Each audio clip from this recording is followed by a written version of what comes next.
Hello friends, welcome to the nursing notes YouTube channel. आज की इस वीडियो के अंदर हम हाइड्रोसेफेलस पढ़ेंगे, जो कि न्यूनेटल बेबी होता है। जब बर्थ लेता है तब उस कंडीशन में हाइड्रोसेफेलस हो जाता है। अब क्या होता है हाइड्रोसेफेलस और कैसे कॉज होता है, क्या क्या मैनेजमेंट हो सकता है, कि कितने टाइप्स के होता है, सब कुछ इस वीडियो के अंदर कवर करेंगे। अभी हम चाइल्ड हेल्थ नर्सिंग पढ़ रहे हैं, जो कि बीएससी नर्सिंग थर्ड ईयर के अंदर आता है। तो बिना किसी देरी के स्टार्ट करेंगे। और अब उससे पहले हम रिव्यू देख लेते हैं क्या क्या इस वीडियो के अंदर पढ़ने वाले हैं। सबसे पहले हम इंट्रोडक्शन और डेफिनेशन से स्टार्ट करेंगे, देन पिक्चर भी देखेंगे या इमेज देखेंगे हम, जो हाइड्रोसेफेलस वाला जो बच्चा होता है, न्यू नेटल जो बेबी होता है, वो कैसा दिखता है। नॉर्मल सी एस एफ जो सेरेब्रो स्पाइनल फ्लूइड होता है, वो उसका सर्कुलेशन कैसे होता है, टाइप्स कितने होते हैं, कोजेस एंड एटियोलॉजी क्या हो सकती है, पैथोफिजियोलॉजी क्या होती है, क्लिनिकल फीचर या साइन एंड सिम्टम्स क्या क्या हो सकते हैं, डायग्नोसिस कैसे करना है हाइड्रोसेफेलस की, कॉम्प्लिकेशन मैनेजमेंट एंड प्रिवेंशन क्या क्या हो सकते हैं। तो बिना किसी देरी के आगे बढ़ेंगे और सबसे पहले हम इंट्रोडक्शन से स्टार्ट करेंगे। Hydrocephalus is the one of the most common congenital abnormalities of the central nervous system. जो हाइड्रोसेफेलस है वो बहुत कॉमन कंजेनाइटल एबनॉर्मलिटीज है, जो कि सेंट्रल नर्वस सिस्टम के अंदर कॉज होती है। It occur when there is an abnormal accumulation of cerebro spinal fluid. ठीक है, जो सेरेब्रो स्पाइनल फ्लूइड है उसका एबनॉर्मल एक्यूमुलेशन हो जाता है, उसके कारण हाइड्रोसेफेलस कोज होता है। With the ventricles of the brain, जो ब्रेन के अंदर वेंट्रिकल्स होते हैं उसके अंदर जो सेरेब्रो स्पाइनल फ्लूइड है ना, वो उसका एबनॉर्मल एक्यूमुलेशन हो जाता है, leading to increase intracranial pressure. ठीक है, जिसके कारण क्या होता है कि जो इंट्रा क्रेनियल प्रेशर है, जो उस वो इंक्रीज हो जाता है, and enlargement of the head in newborn. ठीक है, जो न्यूबॉर्न बेबी है उसका फिर उसकी वजह से इनलार्जमेंट हो जाता है हेड का। ठीक है, जो इंट्राक्रेनियल प्रेशर होता है उसके कारण होता है। ठीक है, अब ये क्यों होता है, चलिए आगे बढ़ते हैं। सबसे पहले फिर हमने इंट्रोडक्शन पढ़ लिया, अब डेफिनेशन की बारी, डेफिनेशन पढ़ते हैं। Hydrocephalus is defined as excessive accumulation of cerebrospinal fluid in the ventricular system of the brain which cause dilation of ventricles and increase in head size। ठीक है, समझ में आया। हाइड्रोसेफेलस एक ऐसी कंडीशन जिसमें क्या होता है, एक्सेसिव एक्यूमुलेशन हो जाता है सेरेब्रोस्पाइनल फ्लूइड का, जो कि हमारे ब्रेन के अंदर जो वेंट्रिकुलर सिस्टम होता है उसके अंदर, उसी कारण से जो डायलेशन होता है वेंट्रिकल्स का, वो नहीं हो पाता, और हेड का जो साइज है वो इंक्रीज हो जाता है, बढ़ जाता है। अब मैं आपको पिक्चर दिखाता हूँ। देखो, ये जो पिक्चर्स को दिख रही है, ये हाइड्रोसेफेलस वाले जो न्यूबॉर्न बेबी होते हैं वो है। ठीक है, जो देखिए इनका ब्रेन का जो, ये देखिए जो ब्रेन है और साथ ही साथ जो हेड है वो कितना बड़ा है, और इसका जो सरकमफ्रेंस है वो कितना ज्यादा, मतलब देखिए आप कैसा हो रहा है। ये नर्व दिख रही होगी आपको, वेन्स वगैरह। तो ये जो पेशेंट है वो हाइड्रोसेफेलस वाला है, जो कि न्यूबॉर्न है।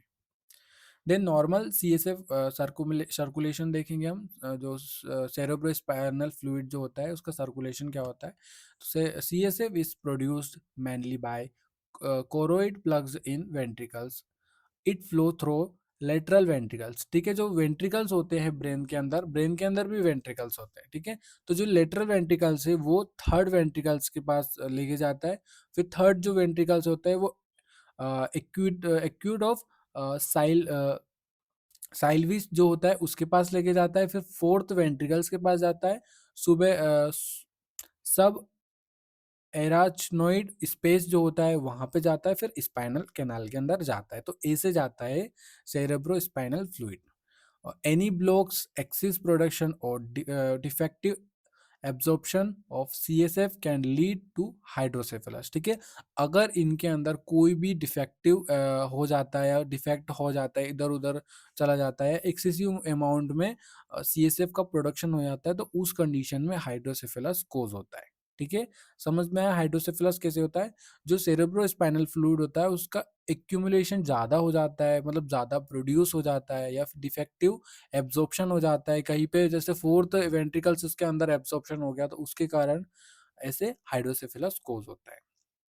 टाइप्स जो होते हैं वो टू टाइप्स के होते हैं, कम्युनिकेटिंग हाइड्रोसेफेलस और नॉन कम्युनिकेटिंग हाइड्रोसेफेलस। तो कम्युनिकेटिंग हाइड्रोसेफेलस क्या होता है, CSF flow freely between ventricles but is not absorbed properly by the arachnoid villi. जो एक एराक्नोइड विली होती है ब्रेन के अंदर, उसमें एब्जॉर्ब नहीं हो पाता प्रॉपरली, और जिसके कारण क्या हो जाता है, वेंट्रिकल्स के अंदर फ्रीली रह जाता है, मतलब वेंट्रिकल्स जो होते हैं उसमें ही रह जाता है, वो वहाँ पे एराक्नोइड विली के अंदर नहीं जा पाता, जैसे मैंने आपको बताया था। देखो,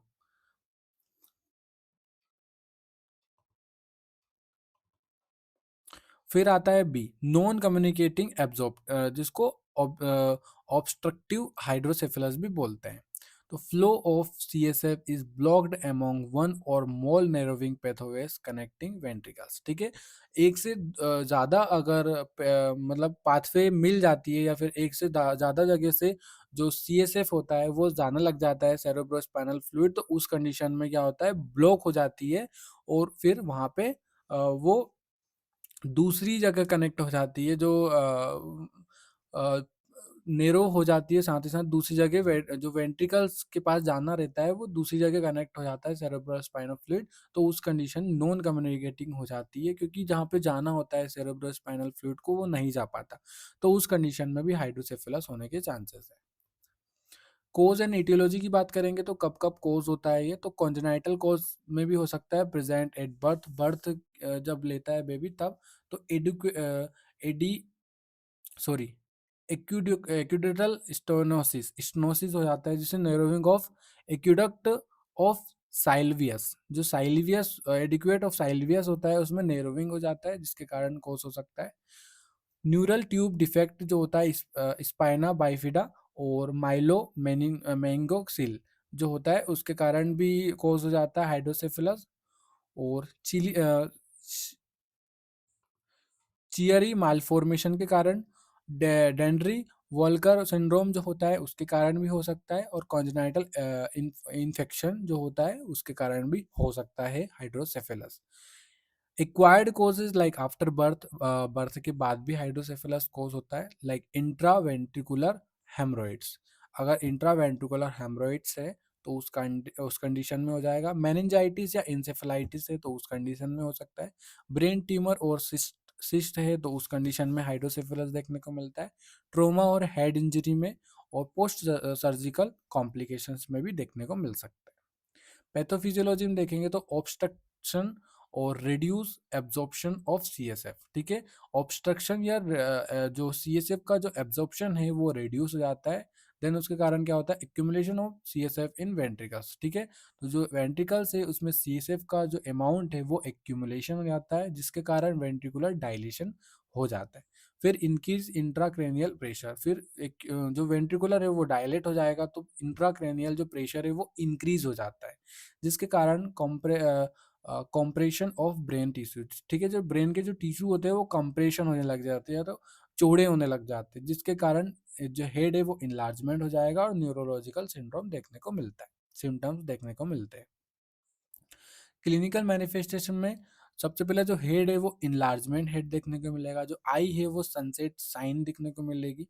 स्कैल्प वेंस जो है प्रोमिनेंट और डिस्टेंडेड स्कैल्प वेंस दिखने को मिल जाएगी। स्कैल्प वेन जैसे क्या होता है, जो वेन होती है वो स्कैल्प पे दिखने लग जाती है, जैसे मैंने आपको ये इसमें बताया था। ठीक है, और जो रिफ्लेक्सेस है, जो पुअर सिकिंग और वीक क्राई देखने को मिलता है। न्यूरोलॉजिकल में इरिटेबिलिटी, वॉमिटिंग और सीजर्स देखने को मिल सकता है। और मोटर जो बॉडी के मोटर फंक्शन होते हैं तो delay in milestone, poor head control देखने को मिलता है। अदर्स में फेलियर टू ट्राइव्स और लेथरगी देखने को मिलती है। ये साइन एंड सिम्टम्स है। डायग्नोस कैसे करना है, तो हेड सर्कम्फेरेंस हम डायग्नोस कर सकते हैं। ट्रांसइल्यूमिनेशन टेस्ट कर सकते हैं, like growth and grow of increase grow of grow in skull. Skull का जो ग्रोथ है वो बहुत ज़्यादा इंक्रीज है, तो हम उससे चेक कर सकते हैं इसको हाइड्रोसेफेलस है। अल्ट्रासाउंड से पता कर सकते हैं वेंट्रिकुलर डायलेशन तो नहीं है। सीटी और एमआरआई स्कैन से भी हम पता कर सकते हैं, और ल्यूमर पंचर तो नहीं है, इससे भी हम चेक कर सकते हैं हाइड्रोसेफेलस। कॉम्प्लिकेशन क्या क्या देखने को मिलती है, तो कॉम्प्लिकेशन में हम देखेंगे brain damage due to pressure, pressure के कारण ब्रेन डैमेज हो सकता है। वेसल इम्पेयरमेंट देखने को मिल सकती है, सीजर डेवलपमेंट डिले देखने को मिल सकता है, इंटेलेक्चुअल डिसेबिलिटी और डेथ देखने को मिल सकती है बच्चे की। मैनेज में हम मेडिकल मैनेजमेंट में हम डाययूरेटिक लाइक आइसिटाजोलामाइड और फुरोसामाइड हम ड्रग दे सकते हैं, जिससे सीएसएफ का जो प्रोडक्शन है वो रिड्यूस हो सकता है। स्टेरॉइड्स दे सकते हैं हम इन्फ्लामेशन के लिए, एंटीबायोटिक्स इन्फेक्शन के लिए, और रेगुलर हेड सरकमफ्रेंस मॉनिटरिंग करना है। सर्जिकल मैनेजमेंट में हम वेंट्रिकुलो पेरिटोनियल शंट करेंगे, और वेंट्रो आर्ट्रियल जो होती है वो भी हम कर सकते हैं, और साथ ही साथ एंडोस्कोपिक थर्ड वेंट्रिकुलोस्टोमी ये होती है, हम सर्जिकल मैनेजमेंट के अंदर करते हैं। नर्सिंग मैनेजमेंट में हम असिस्मेंट करेंगे, measure and record head circumference daily, ठीक है, डेली हम हेड का जो सरकमफ्रेंस है वो बढ़ तो नहीं रहा है वो रिकॉर्ड करेंगे, साथ ही साथ मेजरमेंट करेंगे। Observe for fontanelle bulging suture expression and eye sight sign, ठीक है, ये सारी चीज़ें ऑब्जर्व करेंगे। Monitor vital signs and neurological status, monitor करेंगे वाइटल साइंस और न्यूरोलॉजिकल स्टेटस को। नर्सिंग डायग्नोसिस में हमें देखने को मिलता है risk for injury related to increase intracranial pressure, imbalance nutritional related to poor feeding, impaired physical mobility related to enlarged head, और parental anxiety related to child's condition and surgery, ये nursing diagnosis के अंदर आता है। हम nursing intervention के अंदर pre operative और पोस्ट ऑपरेटिव टू टाइप्स के हो गए, तो हम देखते हैं। तो प्री ऑपरेटिव केयर में हम monitor head growth and ICP sign देखेंगे, हम provide position like head elevated 30 degree, prevent infection, maintain hygiene, hygiene से हम इन्फेक्शन को प्रिवेंट करेंगे, साथ ही साथ support parents emotionally, emotionally support करना है पेरेंट्स को। पोस्ट ऑपरेटिव में हम करेंगे पोजीशन बेबी फ्लैट और side lining before 24 hours to prevent rapid CSF drainage, CNS drainage ना हो इसके कारण हम 24 घंटे तक साइड लाइन पोजिशन प्रोवाइड करेंगे बेबी को। Observe for shunt blockage, vomiting, bulging, fontanelle और इरिटेबिलिटी नहीं हो रही तो ऑब्जर्व करेंगे ये सारी चीज़ें। Watch for infection sign like fever, redness along shunt line, maintain asepsis technique during handling, ठीक है, असेप्सिस टेक्निक हमें ड्यूरिंग हैंडलिंग देखना है। Educate parents on home care, shunt care and when to report, ये सारी चीज़ें एजुकेट करना है पेरेंट्स को। देन हम health education to parents, parents को हेल्थ एजुकेशन देना है। मेजर हेड सरकमफ्रेंस वीकली, ठीक है, मेजरमेंट करना है हेड, जो हेड है सरकमफ्रेंस का है बेबी का हेड का सरकमफ्रेंस, ये सारी चीज़ें मेजर करना है और बताना है। Recognise sign of shunt malfunction, अगर माल फंक्शन हो रहा है बॉडी के अंदर, लाइक वॉमिटिंग हो रही है, इरिटेबिलिटी हो रही है, हेड स्वेलिंग हो रही है, तो तुरंत बताना है। Keep follow up appointment, appointment जब दिया है, आप जितनी तारीख को आना है उतनी तारीख को आपको हॉस्पिटल में आके बताना है। Ensure nutritional feeding and safe positioning, ठीक है, सेफ पोजिशन में फीडिंग कराना है, और न्यूट्रिशन जो है वो अच्छी तरीके से बेबी तक जाना चाहिए। देन प्रिवेंशन देखेंगे तो antenatal care to prevent congenital infection, ठीक है, कंजेनाइटल इन्फेक्शन को प्रिवेंट करने के लिए एंटीनेटल केयर प्रोवाइड करना है, तो इससे प्रिवेंशन हो सकता है। और किसका प्रिवेंशन हो सकता है? हाइड्रोसेफेलस का। Folic acid supplement during pregnancy, pregnancy के दौरान फोलिक एसिड देना है। अवॉइड, फोलिक एसिड जो एक दवाई होती है वो की ब्लड को बढ़ाती है। Avoid radiation, alcohol and drug during pregnancy, ठीक है, अवॉइड करना है रेडिएशन से, एल्कोहल से, और ड्रग कोई सा भी नहीं लेना है प्रेगनेंसी के दौरान। Yearly diagnosis and treatment of CNS infection in newborn, ठीक है, ईयरली डायग्नोस करना है और ट्रीटमेंट कराना है अगर सीएनएस जो सेरेब्रो स्पाइनल फ्लूइड या सेंट्रल नर्वस सिस्टम में अगर इन्फेक्शन हो रहा है तो उसको तुरंत डायग्नोस करना है और ट्रीटमेंट कराना है। एंड थैंक यू गाइस, अगर आपको वीडियो अच्छी लगी तो वीडियो को लाइक करके चैनल को सब्सक्राइब करें। Thank you.